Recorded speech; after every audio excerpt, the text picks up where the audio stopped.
오늘부터 몇 주 동안 이 거룩하신 하나님을 어떻게 대해야 하는가 하는 내용을 살펴보도록 하겠습니다. 이 주제에서는 크게 세 가지 내용을 다룰 수 있는데, 하나님을 대하는 올바른 태도 두 가지. 첫째가 찬양과 경배고, 두 번째는 말씀에 대한 순종입니다.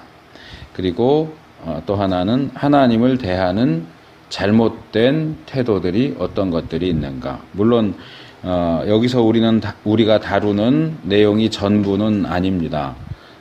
우리가 늘 하는 것처럼 이 거룩이라는 단어가 들어간 구절들을 가지고 다시 이제 주제별로 분류하다 보니까 이 거룩과 관련해서 이 거룩하신 하나님을 어떻게 대해야 하느냐 할 때 찬양과 경배해야 한다. 그리고 말씀에 순종해야 한다. 이렇게 두 가지 긍정적인 내용이 나온 거고, 또 그 외에 이제 하나님을 대하는 잘못된 태도들로서 하나님을 꾸짖는다, 하나님을 회방한다, 또 다른 신에게 부르짖는다, 이런 내용들이 나옵니다.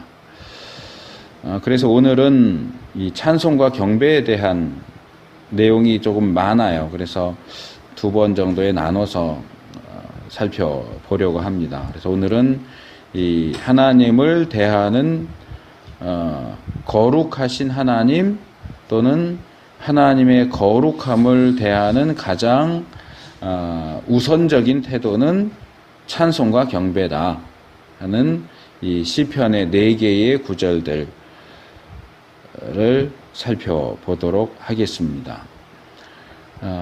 첫 번째 구절은 우리가 조금 전에 읽은 시편 22편 3절 말씀입니다. 이스라엘의 찬송 중에 거하시는 주여, 주는 거룩하시니이다. 이 구절은 하나님을 두 가지로, 첫째는 하나님을 이스라엘의 찬송 중에 거하시는 분으로, 그리고 둘째로 거룩하신 분으로 고백합니다. 근데 이 히브리 원문은 우리 개역 성경하고 순서가 반대입니다. 이제 이것을 좀 직역해서 말하자면 우리 한글 표현으로는 조금 어색한데 이렇게 말할 수 있습니다. 그리고 당신은 거룩하십니다. 이스라엘의 찬송들에 거하시는 분, 이렇게 됩니다. 이 순서가 절대적으로 중요하다 이렇게 얘기할 수는 없겠지만, 이 히브리 원문은 먼저 하나님이 거룩하신 분이다 하는 것을 소개한 후에 거룩하신 그분이 이스라엘의 찬송 중에 거하신다라고 부연 설명을 하고 있습니다. 그리고 이러한 사실은 이 구절을 바라보는 우리의 시각 내지는 시점에 조금 변화가 필요하다. 우리나라 말도 다르고 다르다 이렇게 얘기를 하는데, 이스라엘의 찬송 중에 거하시는 하나님은 거룩하십니다, 이것하고 하나님은 거룩하십니다, 당신은 이스라엘 찬송 중에 거하십니다, 이렇게 말하는 것은 동일한 두 개의 사실을 나열하고 있다는 점에서는 크게 차이가 없지만, 어디에 더 강조점, 주안점을 두고 읽을 것인가 하는 데 있어서는 분명히 차이가 난다고 할 수 있습니다. 하나님이 어떤 분이시냐? 하나님은 거룩한 분입니다. 근데 그 거룩하신 분이 어디 계시느냐? 이스라엘의 찬송 중에 거하신다 하는 겁니다. 그래서 우리가 좀 이 순서를 기억하면 좋겠다 하는 말씀을 드리고 싶고요. 하나님이 거룩하시다 하는 부분은 우리가 계속 살펴왔던 거니까 그 부분을 더 살펴볼 필요는 없고, 여기서 우리 개역 성경의 상반절, 히브리 성경에서는 오히려 그것이 하반절인데, 하나님이 이스라엘의 찬송 중에 거하신다 하는 이야기가 무슨 뜻일까 하는 것을 좀 중점적으로 살펴보려고 합니다. 자, 사실 우리가 하나님에 대해서 생각할 때 하나님이 계시지 않는 곳은 없어요. 그것을 신학적인 표현으로 편재 이렇게 얘기하죠. 어디에든 계세요, 하나님은. 그런데 그 하나님이 특별히 거룩하신 분이다 라고 할 때는 이 하나님의 편재를 이야기하면서도 거기에 어떤 제한이 걸립니다. 어떤 제한이 걸리느냐 하면, 거룩하신 하나님이 거하시는 곳은 거룩한 곳이어야 한다.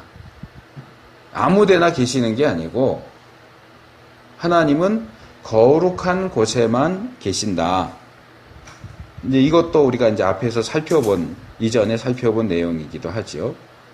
그렇다면 여기서 하나님이 거하시는 곳이라고 말하고 있는 이스라엘의 찬송은 당연히 거룩한 것이어야 한다. 이스라엘의 찬송이 거룩하지 않다면 하나님은 이스라엘의 찬송 가운데 거하실 수가 없기 때문에 그렇습니다. 여기서 찬송이라고 번역된 단어가, 오늘은 조금 제가 히브리 단어들 발음을 얘기를 해야 될 것 같은데, 테힐라입니다. 테힐라.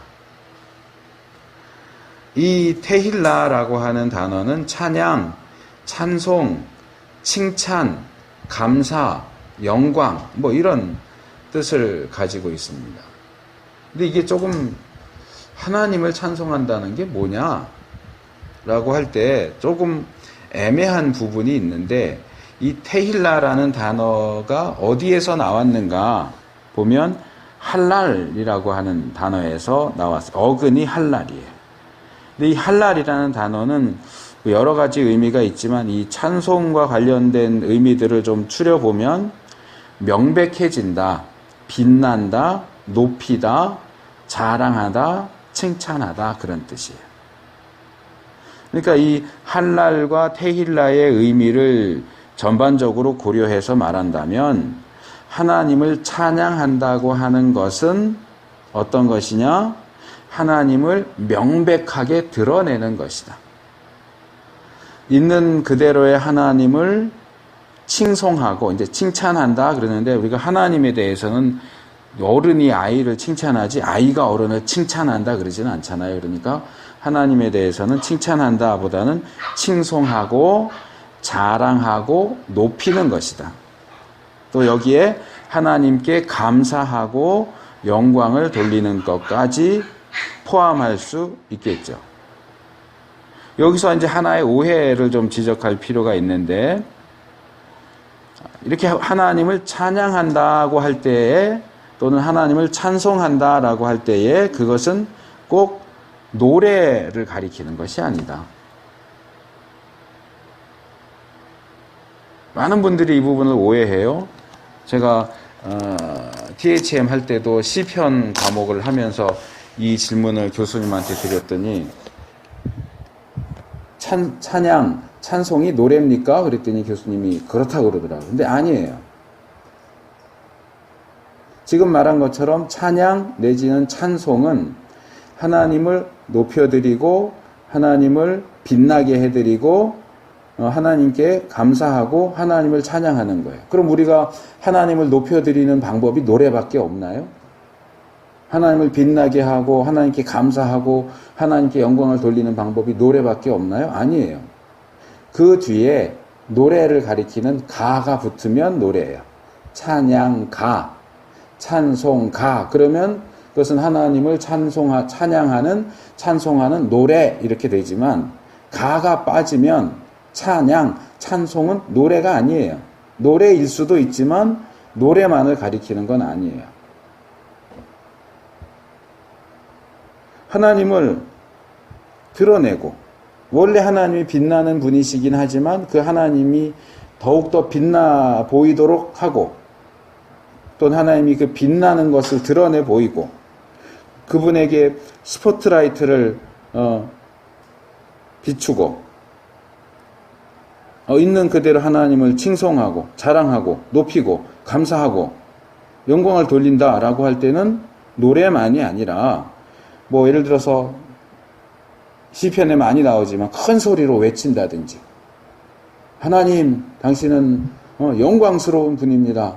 하나님 감사합니다. 이건 노래 아니지만 이것도 찬양이에요. 또는 뭐 시를 써서 낭송한다든가 춤을 춘다든가 악기를 연주한다든지 뭐 이런 다양한 방법들이 동원될 수 있어요. 이 하나님을 찬양하는 방법에 대한 것은 아마 우리가 다음 주에 살펴보게 될 것 같아요. 그래서 이 하나님을 찬양한다는 것은 여러 가지 의미를 제가 소개했지만 다시 압축을 한다면 하나님을 높이는 거예요. 하나님을 칭송하는 거예요. 그래서 그것을 하나님을 높이고 칭송하는 데 있어서는 다양한 방법들이 사용될 수 있다. 그 다음에 여기 이제 거한다 그랬잖아요. 이스라엘 찬송 중에 거한다. 여기 거한다라고 번역된 이 히브리 단어는 기본적으로는 앉는다 그런 뜻이에요. 우리가 자리에 앉는다, 앉다. 근데 여기서 계속 앉아 있다, 남아 있다, 머무르다, 거주한다 그런 뜻이에요. 그러니까 이 찬송과 거하신다를 이제 같이 보면 이스라엘이 하나님을 찬양할 때, 하나님을 높여 드릴 때에 하나님께서 그 자리에 오셔서 임재하시고 거기 머무시고 심지어는 거기 사신다. 그런 뜻이에요. 꼭 뭐 우리가 찬송할 때만 오시는 게 아니고 뭐 그런 찬송도 있잖아요. 우리가 하나님 찬송합니다. 여기 오십시오. 뭐 이런 찬송도 있지만 노래할 때만이 아니고 하나님을 높일 때, 하나님을 자랑할 때, 하나님께 감사할 때, 하나님께 영광을 돌릴 때 하나님이 거기 임재하신다. 자, 앞에서 기본적으로 제가 이제 문제를 제기하고 그냥 넘어갔지만 그렇다면 거룩하신 하나님께서는 왜 이스라엘의 찬송 중에 거하실까? 왜? 이제 찬송도 우리가 살펴봤고 거하신다도 살펴봤는데 이제 왜? 다른 것들도 많이 있을 텐데 뭐 예를 들어서 이스라엘이 하나님께 제사를 드릴 때, 이스라엘이 하나님께 절기를 지킬 때, 뭐 이렇게 할 수도 있을 텐데 다른 것들도 많이 있는데 왜 하필이면 찬송이냐 하는 거죠. 왜 하필이면 찬송하냐. 이 찬송 중에 거하시는 거예요. 이 부분을 이제 풀어가기 위해서 5개의 구절을 좀 살펴보려고 합니다. 첫째로 이사야 43장 21절입니다.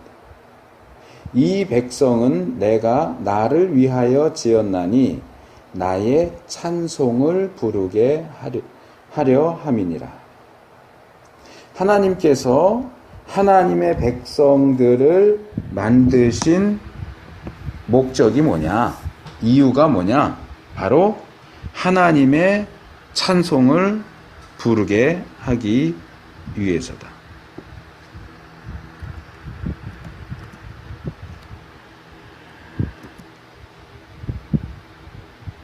이 구절은 굉장히 중요합니다. 왜냐하면 하나님의 백성 개인과 공동체, 우리에겐 교회죠. 이 공동체가 해야 하는 가장 우선적이고 중요한 일이 뭐냐라고 할 때 바로 하나님을 찬송하는 일이다 하는 거예요. 여기서 말하는 이 찬송이라고 하는 것은 우리가 조금 전에 살펴본 것과 똑같은 단어예요. 테힐라라고 하는 단어예요.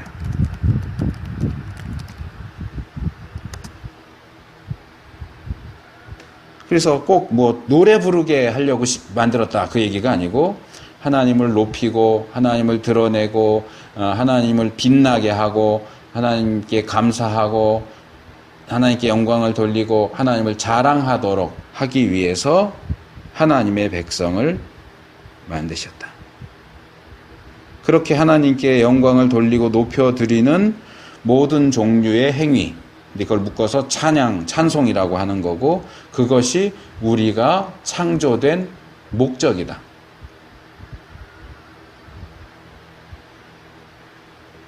뭐 예를 들어서 볼펜이 있어요. 볼펜이 만들어진 가장 우선적이고 중요한 목적은 글씨를 쓰는 거예요.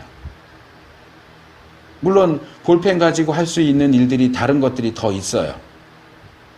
뭐 이렇게 끝으로 가려운 데를 긁는다거나 그런 분들도 있지만 볼펜으로 이렇게 귀가 가려울 때 귀를 쑤시거나 이 좀 더러운 얘기지만 청소년 시절에는 그 볼펜 앞에 가지고 뭐 여드름을 짜는데 쓰기도 하고 그래요. 하지만 그게 볼펜의 본래의 용도가 아니에요. 인간의 본래의 용도는 뭐냐? 여러 가지 일들을 할 수 있지만 가장 우선적이고 가장 중요한 용도는 뭐냐? 하나님을 찬양하는 거예요. 하나님을 찬양하지 않는 사람, 하나님을 찬양하지 않는 그리스도인, 하나님을 찬양하지 않는 교회는 그 본래의 목적을 행하지 못하는 거예요. 하나님을 찬양하지 않는 그리스도인은 사실상 그리스도인이라고 부를 수 없다는 얘기예요. 하나님을 찬양하지 않는 교회는 교회일 수 없다는 얘기예요. 뒤에 가서 조금 더 이제 말씀을 드릴 거니까 일단은 넘어가고 두 번째 구절 히브리서 13장 15절입니다. 이러므로 우리가 예수로 말미암아 항상 찬미의 제사를 하나님께 드리자. 이는 그 이름을 증거하는 입술의 열매니라. 이 말씀은 우리가 찬미의 제사, 다르게 말하면 그 이름을 증거하는 입술의 열매를 하나님께 드려야 한다고 권면하고 있습니다. 여기 이제 나오는 이 찬미에 해당되는 이 헬라어 단어는 아이네시스라고 하는 단어인데 기본적으로 찬양, 감사라는 뜻이고요. 이 단어의 어근은 아이네오라고 하는 헬라어인데 높인다, 찬양한다, 칭찬한다, 추천한다, 약속한다, 맹세한다 뭐 이런 뜻이에요. 그래서 조금 차이가 있지만 이 헬라어 단어 아이네시스와 아이네오는 히브리 단어 테힐라와 할랄하고 상당 부분 비슷합니다.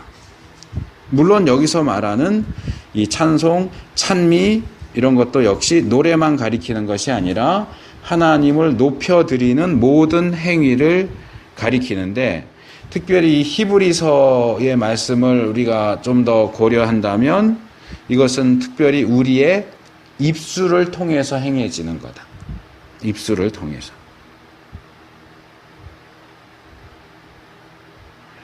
그 다음에 세 번째, 이제 잠언 23장 26절. 내 아들아, 내 마음을 내게 주며 내 눈으로 내 길을 즐거워할지어다. 하고 추가적으로 이제 네 번째로 마태복음 15장 8절 상반절. 입에서 나오는 것들은 마음에서 나오나니 하는 예수님 말씀과 로마서 10장 10절. 사람이 마음으로 믿어 의에 이르고 입으로 시인하여 구원에 이르느니라 하는 바울의 말씀을 볼 수 있습니다. 이 마태복음과 로마서의 이 신약의 두 구절은 둘 다 마음과 입이 어떻게 밀접한 관계를 가지고 있는가 하는 것을 교훈하고 있습니다. 그리고 이것은 우리가 조금 전에 본 히브리서 말씀에서 왜 하나님께서 우리 입술의 열매, 찬미의 제사를 원하시는가? 또 시편 22편에서 본 것처럼 왜 우리의 찬송 가운데 머무시는가 하는 문제를 이해하는 데 도움이 됩니다. 우리의 입술로 드리는 찬송이야말로 하나님에 대한 우리의 마음의 표현이에요.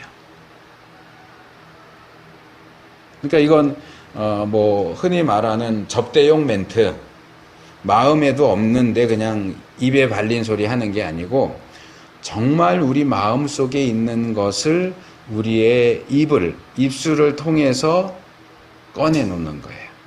근데 그것이 하나님을 찬송하는 것일 때에 하나님이 거기 함께 하신다. 여기 마음이라고 하는 데서 우리가 생활 속에서 종종 듣게 되는 표현인데 마음만 받을게요. 이런 표현을 쓰는데 마음만, 실제로는 아니고 마음만 받겠습니다 하는 것처럼 우리가 우리 자신과는 별개로 하나님께 마음만 드릴게요. 실제로 뭘 드리는 건 없이 마음 드릴게요. 마음만 드릴게요. 마음만 받으세요. 이렇게 하면 어쨌든 마음을 하나님이 원하신다고 그러니까 마음 드리면 되잖아. 이렇게 하면 안 된다는 거죠. 마음을 드린다는 것은 우리 자신을 드린다는 거고 우리 전부를 드린다는 얘기예요. 마음만 떼어서 따로 드릴 수가 없어요. 그러니까 하나님을 찬송하는 이 일은 우리의 마음과 우리 자신, 우리 전부, 이제 전인 그렇게 말하잖아요. 우리의 전인을 들여서 해야 하는 가장 중요한 일이다. 이제 이 부분은 지금 말씀드린 것은 사실 좀 개인적인 부분을 얘기한 거라면 이것을 교회라고 하는 공동체와 연결시킨다면 이 찬송은 결국 뭐냐?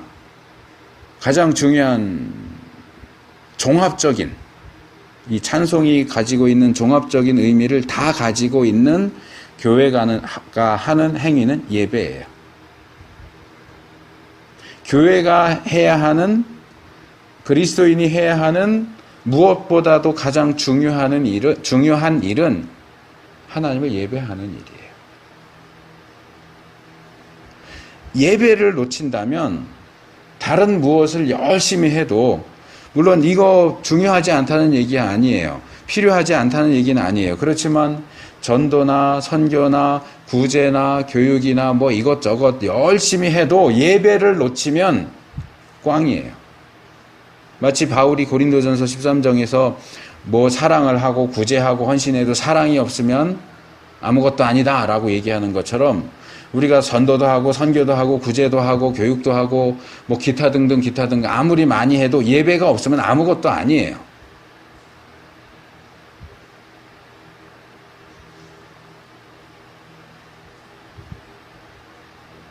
이건 정말 중요한 거예요. 예배를 소중히 해야 돼요. 예배 드릴 때 잘해야 돼요. 그래서 이 찬양 집회 같은 거 할 때 제가 종종 말씀을 드리지만 이 젊은이들이 그런 찬양 집회 가서 막 정말 펄쩍펄쩍 뛰고 눈물 콧물 다 흘리고 정말 힘을 다해서 찬양을 하는데 노래할 때만 그러고 말씀을 들을 땐 자요. 그게 제대로 된 예배냐고요. 정말 찬양 부를 때 전심을 다해서 하는 것처럼 말씀을 들을 때도 전심을 다해서 해야죠. 기도할 때도 전심을 들여서 해야죠. 근데 노래할 때만 전심을 들여서 해요. 그래서 그런 식으로 진행되는 찬양 집회에 참석하는 게 별로 신앙이 플러스가 되지 않는다는 거예요. 그렇게 찬양하는 게 틀렸다는 얘기가 아니고 찬양 그렇게 하듯이 그렇게 말씀도 듣고 그렇게 기도도 하고 그렇게 실제 삶에서 살아야 되는데 그거는 나머지는 다 없고 하나도 없고 단순히 노래 부를 때 흥겨워서 펄쩍펄쩍 뛰는 거는 그건 사실상 전체적으로 종합적으로 결과적으로 볼 때 그건 찬양이 될 수가 없는 거예요. 그냥 지 좋아서 하는 거지.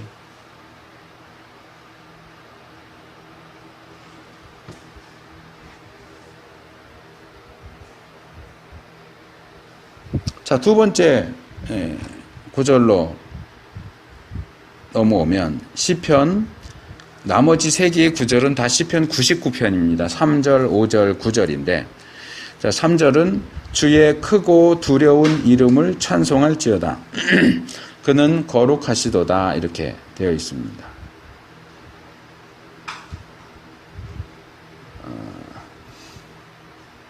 이 부분은 이제 우리 개역성경 그냥 지금 제가 읽어드린 것처럼 읽으면 뭐 크게 문제가 될 건 없어요. 그런데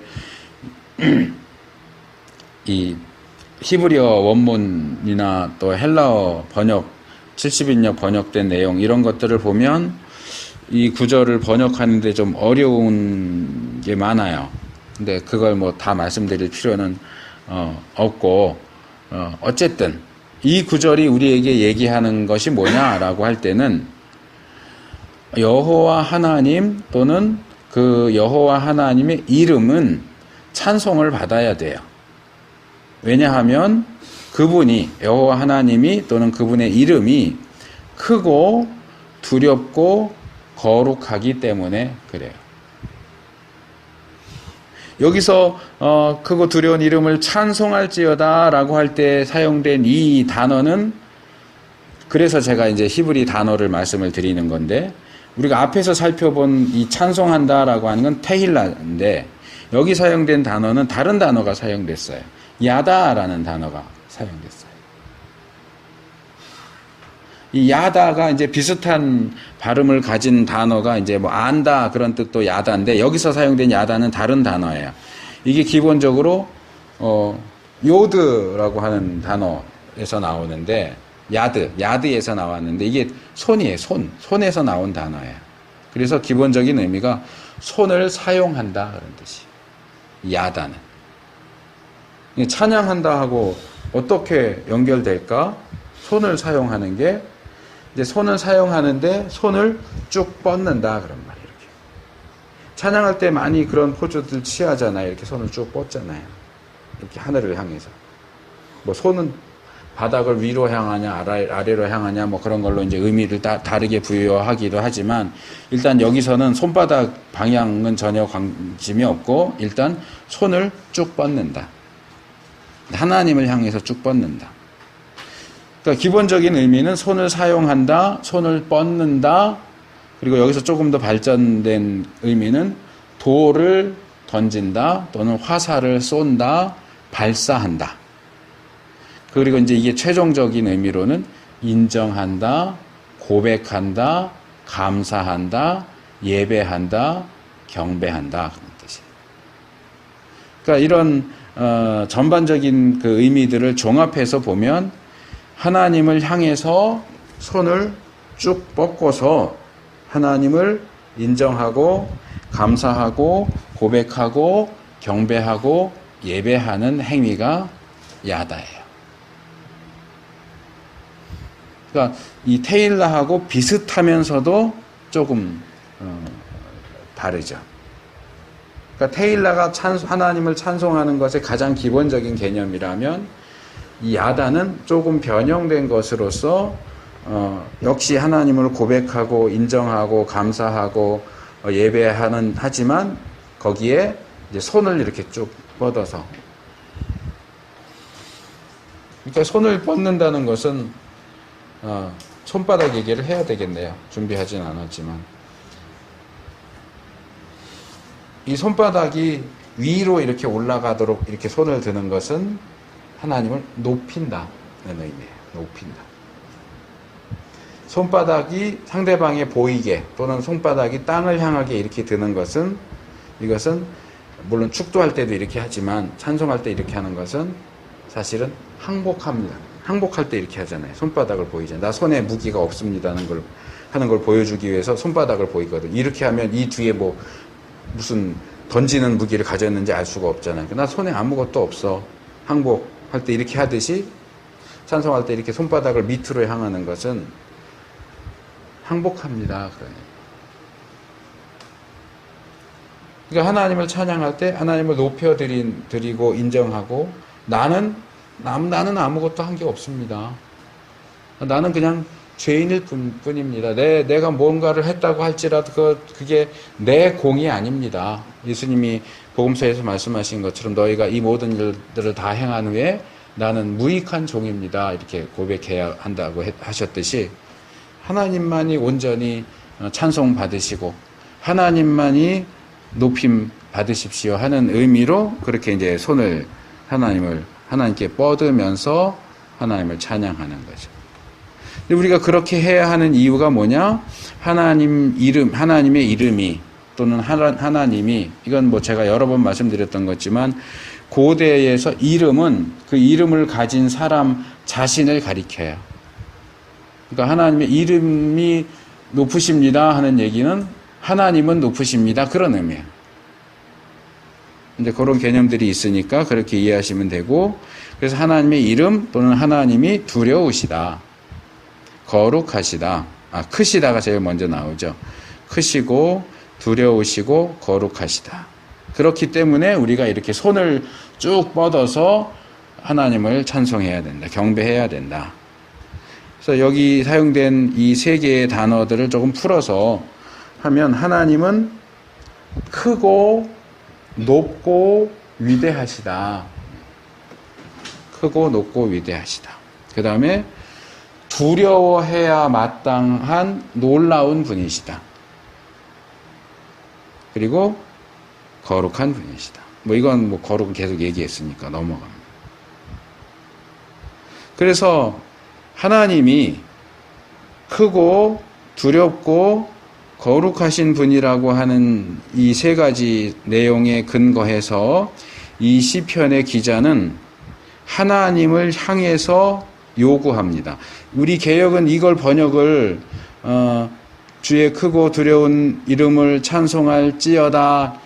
그래서 찬송해야 된다, 찬송하자, 뭐 이런 식으로 이제 사람들을 향해서 말하는 것처럼 번역을 해놨지만 이 히브리 원문을 보면 그게 아니에요. 지금 이 시편 기자는 여기서 하나님께 말씀을 드리고 있어요. 이 명령형이 사용됐는데 찬송할지어다가 이거 문법적으로 이렇게 하면 이런 거죠. 하나님, 풀면 그들로 하여금 당신의 크신 이름을 찬송하게 하십시오. 하십시오. 당신은 그것은 거룩하고 두렵습니다. 이렇게 돼요, 사실은. 이제 제가 이 부분에 정확한 번역에 대한 거는 말씀 안 드리고 넘어갔지만, 결과적으로 제가 선택한 번역은 이거예요. 그들로 당신의 큰 이름을 찬송하게 하십시오. 또한 그것은, 그러니까 이게 아마 여호와의 이름일 것 같아요. 그것은 거룩하고 두렵습니다.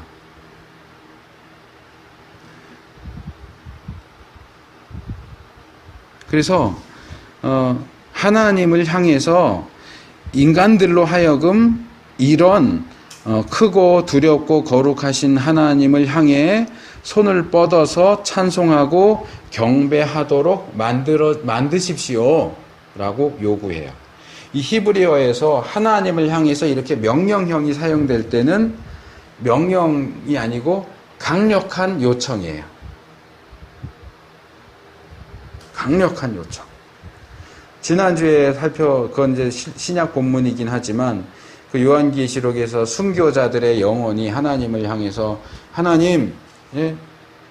왜 빨리 이 땅에 있는 그 나쁜 놈들 심판해서 우리 원한을 갚지 않으십니까? 빨리 복수해 주세요. 이렇게 할 때도 사실 이제 명령이지만 그 명령이 아니고 요청이죠. 강력한 요청이죠. 근데 이제 구약에는 이런 표현들이 많이 나와요. 특별히 이제 시편 같은데 하나님을 향해서 명령형으로 사용되는데, 그럴 경우는 요청입니다. 강력하게 요청하는 겁니다.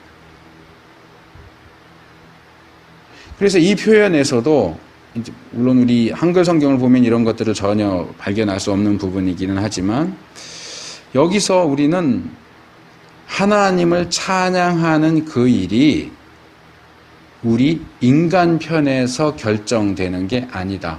내가 하나님 찬양하고 싶으면 하고 하기 싫으면 말고 이럴 수 있는 일이 아니고 하나님께서 우리로 하여금 하나님을 찬양하도록 허락하시지 않으면 우리는 하나님을 찬양하는 일도 예배하는 일도 할 수가 없어요.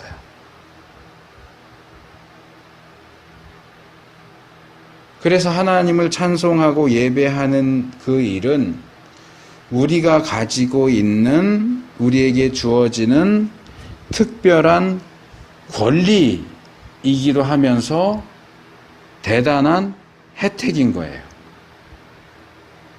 근데 그런 예배를 소홀히 하고 하나님을 찬양하는 일을 소홀히 하고 하나님이 받으셔야 하는 영광을 자기가 쏙 가로채고 예배 시간에 딴짓하고 찬송 부를 때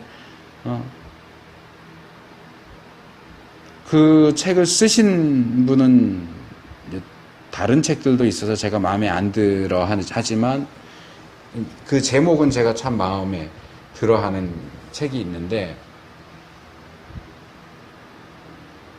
찬양은 콘서트가 아닙니다. 그런 제목의 책이 있어요. 요즘 찬양팀들이 이렇게 하는 거 보면 콘서트 하는 걸로 보여요.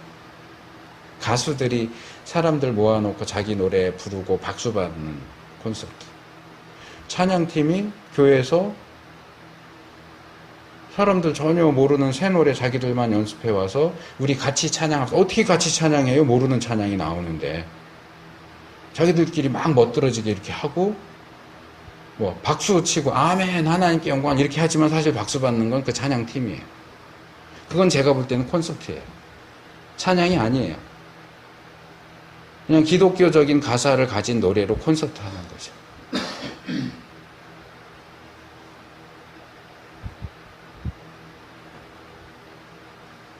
우리는 찬양팀이 없지만 찬양팀이 만약에 나중에라도 이렇게 생긴다면 정말 명심하고 조심해야 하는 부분이에요. 찬양은 콘서트가 아니에요.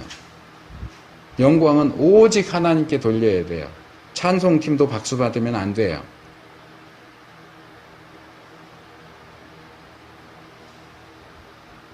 그래서 우리가 찬양하는 것, 예배하는 것, 이게 하나님이 허락하시지 않으면 불가능한 일이다. 얼마나 우리가 감사한 마음으로 찬송하고 예배해야 돼요.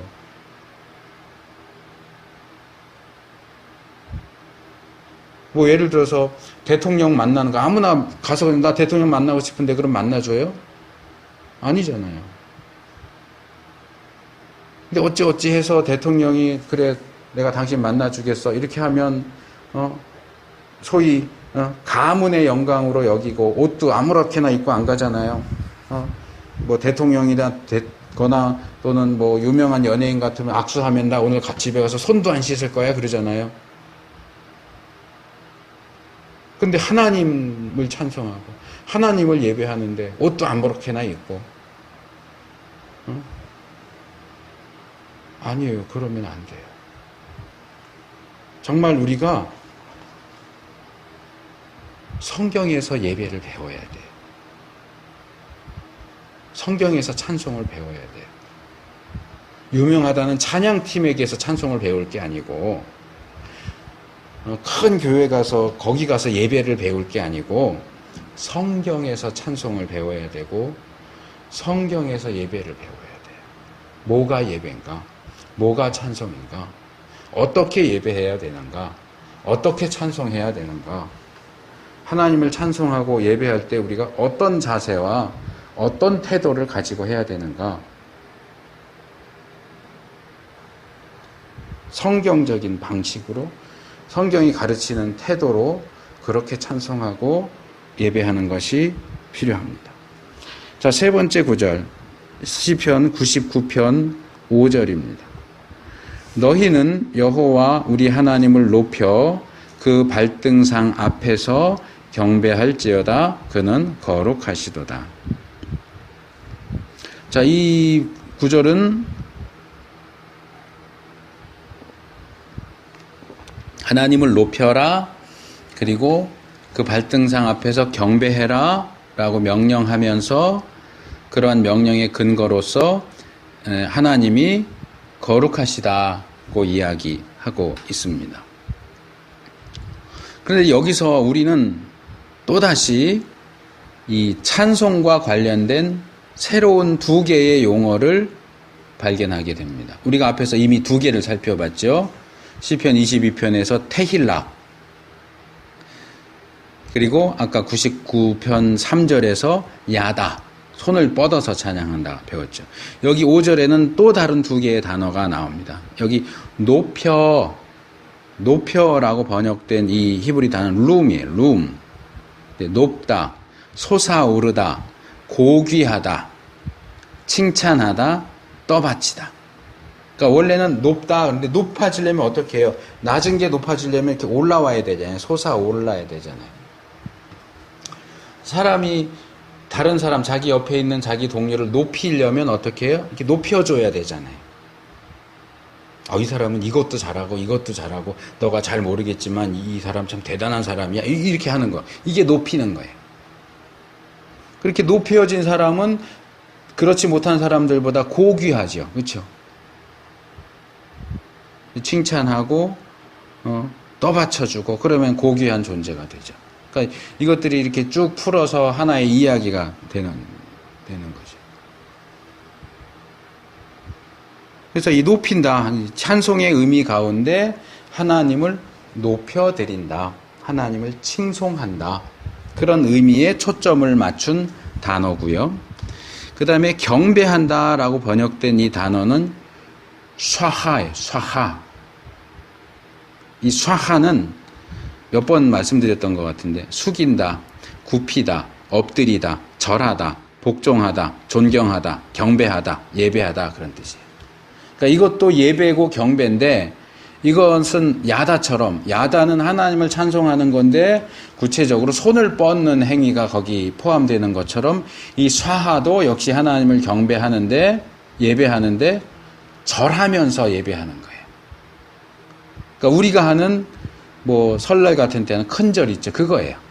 꿇어 엎드려서 무릎을 꿇고 이마가 땅에 닿도록 이렇게 절하는 그거예요. 이 샤하는. 근데 이거를 이제 우리 개혁성경에서 주로 경배하다 이렇게 하니까 여기에 대한 오해가 굉장히 많아졌어요. 그러니까 우리가 경배한다는 것은 뻣뻣하게 이러고 뭐 팔짱 꼬고 앉아서 또는 다리 꼬고 앉아서 나 하나님 경배합니다. 아니요, 그건 경배가 아니에요. 성경이 말하는 경배는 허리를 숙이고 무릎을 꿇고 이마가 땅에 닿도록 큰 절을 하면서 하나님 경배합니다. 이게 경배예요. 어디 건방지게 지금 8월이니까 한참 가야 되지만 설날에 가서 연로하신 부모님한테 팔짱 끼고 다리 꼬고서 절 받으세요 한번 그렇게 해보세요. 얘가 젊었는데 벌써 노망이 났나 그러지. 그게 무슨 절이에요? 팔짱 끼고 다리 꼬고 앉아서 절 받으세요. 그게 절이에요? 하나님을 경배하는 것은 절하는 거예요. 근데 편한 의자에 앉아서 다리 꼬고 팔짱 꼬고 요 입술만 나불나불 하나님 경배합니다. 하나님 절 받으세요. 우리의 경배가 얼마나 천박하고 얼마나 뻣뻣하고 얼마나 교만하고 얼마나 자기 편한 대로 하는 경배인지 몰라요. 이 경배도 성경이 가르쳐주는 경배를 배워야죠. 뭐 찬양할 때 뭐 옆에 보니까 다 다리 꼬고 하던데 아니요, 다른 사람이 다리 꼬는 게 중요한 게 아니고요. 다 이렇게 등 이렇게 기대고 이렇게 편하게 앉아서 하던데 다른 사람이 어떻게 하는 게 뭐가 중요해요?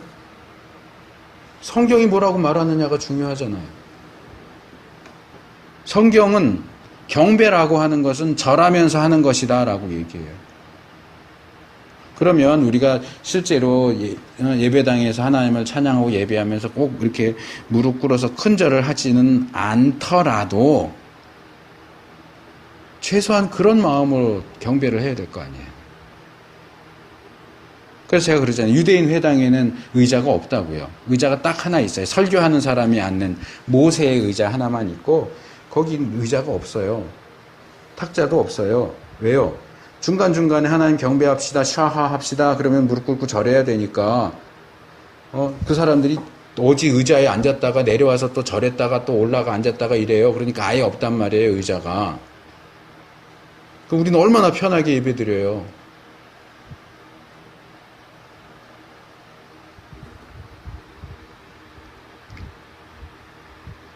그래서 하나님에 대한 복종과 존경을 표시하는 게 샤하예요. 근데 이 본문을 보면 이 하나님을 경배하는 위치라고 할 수도 있고 자세라고도 할 수 있는데 이것도 우리 관심을 끕니다. 우리 개역이 그 발등상 앞에서라고 하고 있죠. 그 발등상 앞에서 경배하라 그러는데 그 발등상 앞에서라고 번역된 이 히브리 원문을 직역하면 자, 설명하기 전에 하나 물어볼게요. 발등상이 뭡니까? 발등상이 뭐인 것 같아요? 우리가 그냥 아무 생각 없이 읽다 발등상 그러면 발등 위에서 이렇게 읽을 수 있는데 그게 아니에요. 발이 있고요. 그 다음에 등상이에요. 등상. 근데 우리가 등상이라는 표현은 안 쓰잖아요. 발을 하고 묶어서 발등상은 쓰지만 이 등상이라고 번역된 단어는 뭐냐 하면 이거예요. 스툴이요. 우리가 사용하는 소파에 보면 발 올리도록 스툴 있잖아요. 그러니까 거대에도 뭐 소파라고 할 것까지는 없지만 뭐 예를 들어서 임금님이 앉는 보좌가 있으면 그 보좌 앞에 편하게 발 올리도록 스툴이 있어요. 이 스툴은 오래된 거예요, 되게. 영어죠, 스툴. 그러니까 발 받침 이렇게 이해하면 돼요. 그러니까 그분의 발 받침에서 또는 그분의 발 받침에서 이렇게 이제 번역을 발 받침에 이렇게 이제 번역을 직역을 할 수 있는데 근데 발 받침 위에서 발 받침에서 절할 수는 없잖아요. 그러니까 결국 이건 뭐냐 하면 왕이신 하나님이 보좌에 앉으셔서 그 앞에 놓여 있는 발 받침에다 발을 올려놓고 계세요. 그러면 그 발 받침 건너편 앞에서 하나님을 향해서 엎드려 절하는 거예요. 그러니까 그 의미를 풀어서 말하면 여호와께서 발을 올려놓으신 그 발 받침을 향해서 절을 하는 거죠. 그러니까 이제 그런 의미를 조금 더 드러내기 위해서 아마 개역의 번역이 원문에 없는 앞에서를 집어넣은 것 같아요. 옆에서 하기는 그렇잖아요. 앞에서 하는 거죠.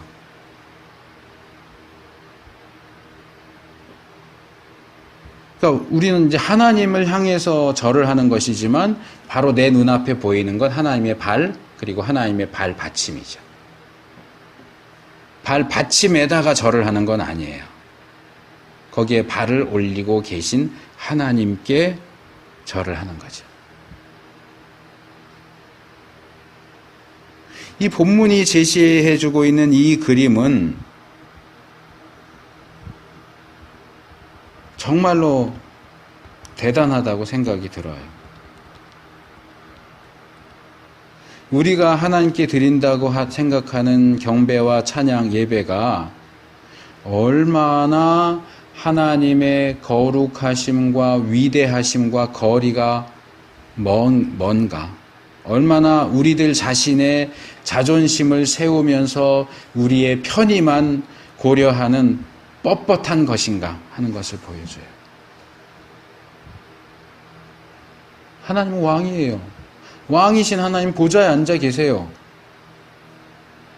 그리고 그분이 발 받침대에 발을 올리고 계시는데 우리는 거기서 하나님 보좌 옆으로 가서 하나님께 꾸벅 인사하면서 하나님 저 왔습니다. 이게 아니고 거기 가서 하나님 손 이렇게 잡으면서 어떻게 지내세요? 이렇게 하는 게 아니고 하나님 보좌 옆에는 다가가지도 못하고 하나님이 발 올리신 발 받침대 그 앞에서 꿇어 엎드려서 절하면서 하나님 저 왔습니다. 이게 경배와 예배의 그림이에요. 이 시편이 그려주는, 구약이 그려주는 경배와 찬양, 예배는 그런 거예요. 그 그림과 우리가 오늘날 하는 찬양과 경배, 예배의 그림하고 비교해 보세요. 저는 이 그림을 보면서 뭐가 떠올랐느냐 하면 이 마가복음 1장에도 나오고 누가복음 3장, 요한복음 1장, 복음서 중에 3개에 다 나오는데 세례 요한이 그러죠.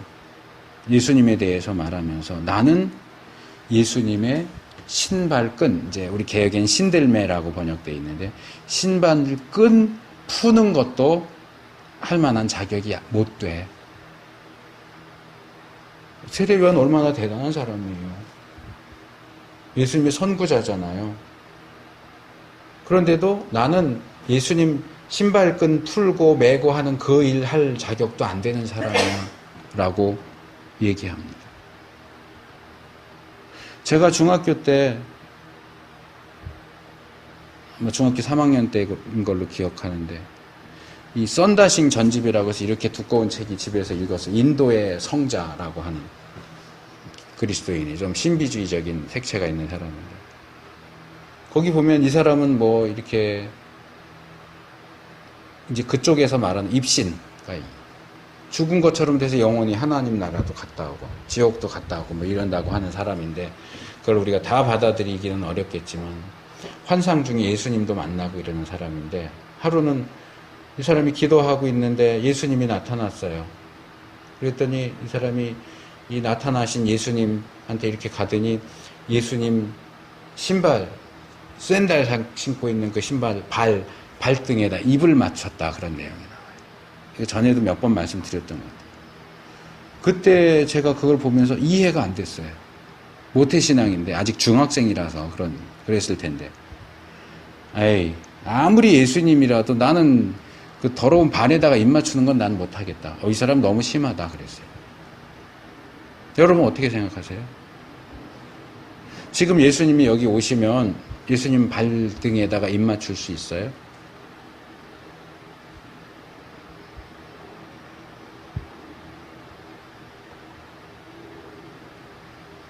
근데 제가 아마 한 대학교 때쯤인 것 같아요. 아, 그럴 수 있구나. 예수님이니까. 중학교 때는 그게 이해가 안 됐어요. 난 절대로 못해. 아무리 예수님이라도 못해. 그랬는데 그게 이해가 되더라고요. 아, 예수님인데 뭘 못해? 발에 입 맞추는 거 왜 못해? 얼마든지 하지.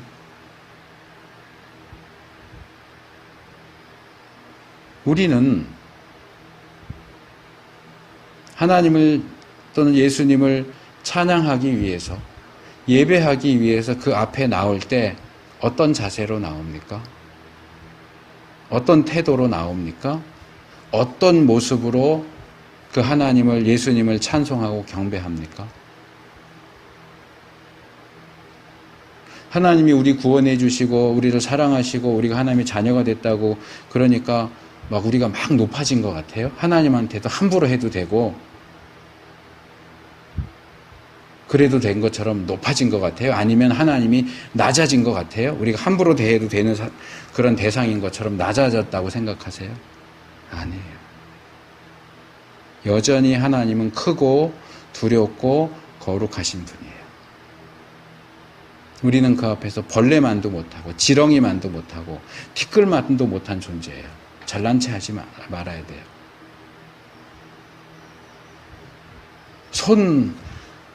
손놀림 하나도, 손가짐 하나도 조심해야 돼요. 생각하고 해야 돼요.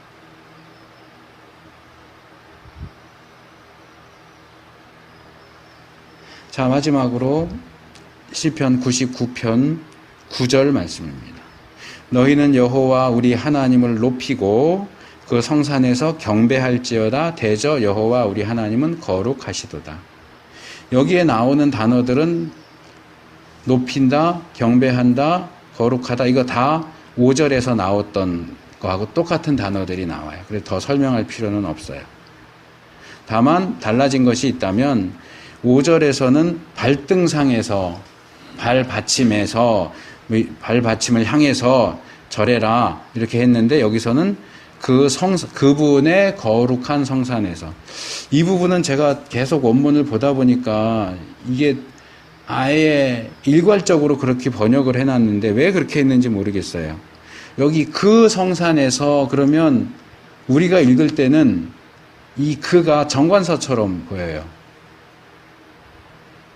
거룩한 산, 성산인데 그 거룩한 산. 이 거룩한 산, 저 거룩한 산이 아니고 그 거룩한 산. 이렇게 읽게 되는데, 많은 경우에 이게 정관사가 아니고 3인칭 남성 단수 소유격이에요. 그러니까 그분의 거룩한 산이에요. 이거를 그냥 그의 성산에서 그러면 정확한 번역이 될 텐데, 의를 빼버리고 그 하니까 이게 정관사처럼 돼버렸어요. 그러니까 근데 그가 여호와 하나님이니까 그분의 거룩한 산에서 이렇게 번역을 해야 맞단 말이에요. 그의 성산에서. 그래서 장소가 바뀌죠. 뭐 그 외에도 이제 몇 개. 5절에서는 그는 거룩하시도다 그런데 여기는 여호와 우리 하나님은 거룩하시도다 좀 더 설명이 되어 있고, 또 5절에는 없는 대저란, 이게 이제 히브리어로 키인데 이유를 왜냐하면 우리가 왜 하나님을 높여야 되고 그 성산에서 거룩 경배해야 되느냐, 왜냐하면 이게 이제 대저 이거예요. 이게 이제 5절에 없는 게 들어갔죠. 근데 이 99편 9절에서는 그 성산에서만 말씀을 드리고 말씀을 마치려고 합니다. 그러니까 여기서 문장 형태는 똑같아요. 그러니까 그 산에서, 그 산을 향하여, 그 산에 뭐 이렇게 번역들이 가능하지만 이 경우는 그 산에서가 맞는 것 같아요. 그 산에서, 그 거룩한 산에서. 그 거룩한 산은 물론 시온산입니다. 다르게 하면 예루살렘 성전입니다. 여기서 예배의 장소에 대한 이야기가, 교훈이 나오는 거죠. 그러니까 거룩하신 하나님을 높이고 경배하는 그 일을 성전에서 해라, 그 말이에요. 물론 이스라엘 사람들의 이 경배가 늘 성전에서만 되어졌다, 그건 아니에요. 하지만 이스라엘이 여호와 하나님을 경배하는 데 있어서 가장 중요하고 중심적인 위치를 이 성전이 차지하고 있었다 하는 것은 분명한 사실입니다. 그리고 저는 이 사실이 오늘날의 교회와 성도들에게도 중요한 원리로 작용되어야 한다고 생각합니다. 물론 이 지상에 존재하는 모든 정상적이고 정통적인 교회는 다 하나님께 속한 교회인 것이 사실입니다. 그러나 자기가 소속된 교회가 있는데도 불구하고 자기 마음에 내키는 대로 아무 교회나 가서 예배 드리면 된다라는 식의 생각은 잘못된 거다. 뭐 여기도 하나님의 교회 맞죠? 하나님의 교회 맞죠? 정상적인 이단 하나님의 교회 말고요. 여기도 교회인데 뭐 꼭 내가 속한 거기만 가야 되나? 여기 예배 드릴 수도 있고 저기서 예배 드릴 수도 있고. 그렇죠, 맞아요. 근데 피치 못할 사정. 예전에 뭐 지난번에 우리 최 집사님 교회 오시다가 비가 너무 와서 차가 멈춰버렸다. 그거 어떻게 해요? 거기서 뭐 어떻게 여기까지 오겠어요? 그럴 경우에 가까운 교회에서 예배 드리면 오케이, 얼마든지 오케이. 여기 못 온다고 해서 에이 오늘 예배 드리지 말아야지. 그거보다 가까운 교회 가서 예배 드리고 그거 얼마든지 오케이. 근데 그런 게 아닌데 아예 귀찮아서 뭐 그냥 가까운 데 교회 가지 오늘은. 뭐 여긴 또 어떻게 색다르게 하나, 여기 저기 뭐 그 옆에 있는 교회도 한번 가보지.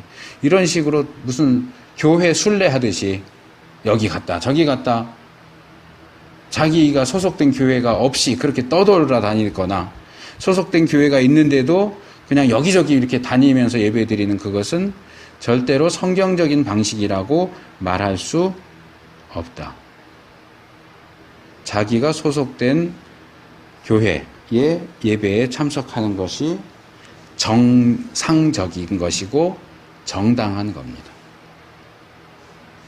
예수님이 이 사마리아 여인하고 대화하던 가운데 예배 장소에 대해서 이 산에서도 말고 이제 사마리아 사람들이 드리던 그리심산이죠. 이 산에서도 말고 예루살렘에서도 말고 너희가 아버지께 예배할 때가 이르리니 이렇게 말씀하시지 않았냐. 여기도 아니고 저기도 아니고 장소는 중요하지 않아. 그러면 아무 때든지 내가 원하는 데서 예배 드리면 된다는 그런 얘기 아니냐? 아니요. 아니에요.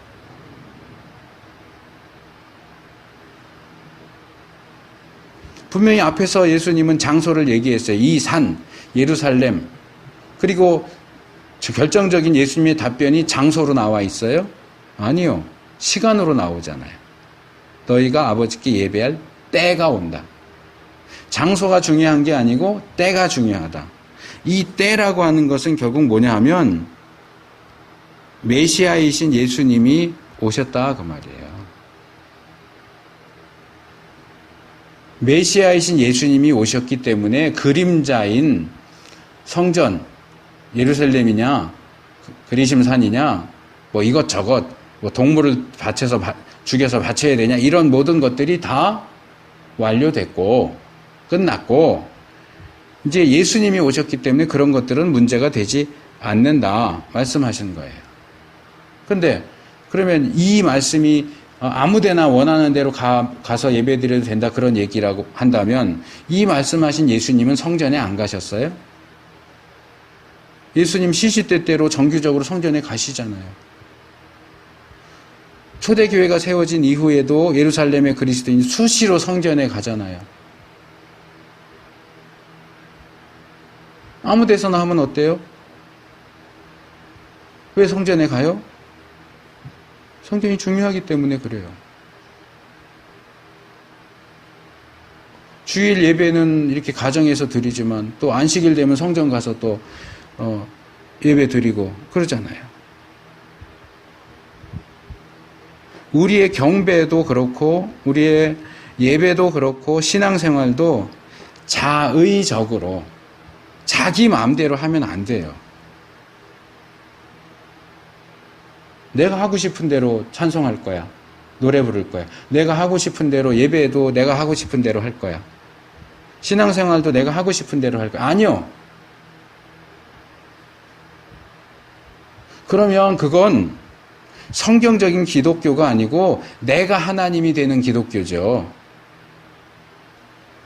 그건 이단이죠. 하나님의 뜻이 중심이 되고 하나님이 제시하시는 원리가 준수되어야 그게 하나님께 속한 교회인 것이지. 이놈은 하나님의 교회가 나와가지고 자꾸 하나님의 교회라고 하고 싶은데 그럼 이단이 되니까 이 표현하는데 어려움이 있네요. 하나님에게 속한 올바른 교회인 거지. 내 마음대로 할 거면 하나님 왜 믿어요? 나를 믿지. 하나님 믿는다 그러면서 내 마음대로 하면 그건 하나님 믿는 게 아니에요. 하나님께서 우리에게 지시하시는 원리에 따라서 정당하게 행해져야 돼요. 그래서 레위기 10장에 보면 제사장으로 세워지고서 처음 분향하는데 다른 불로 분향한다고 해서 나답과 아비후를 죽이시잖아요. 우리가 볼 때는 불 좀 다른 거 쓰면 어때? 아니요. 다른 거 쓰면 안 되는 거예요. 그건 하나님 보실 때 사소한 문제가 아니에요. 하나님 쫀쫀해서 그런 게 아니에요. 하나님의 원리이기 때문에 그것이 지켜져야 된다는 거예요.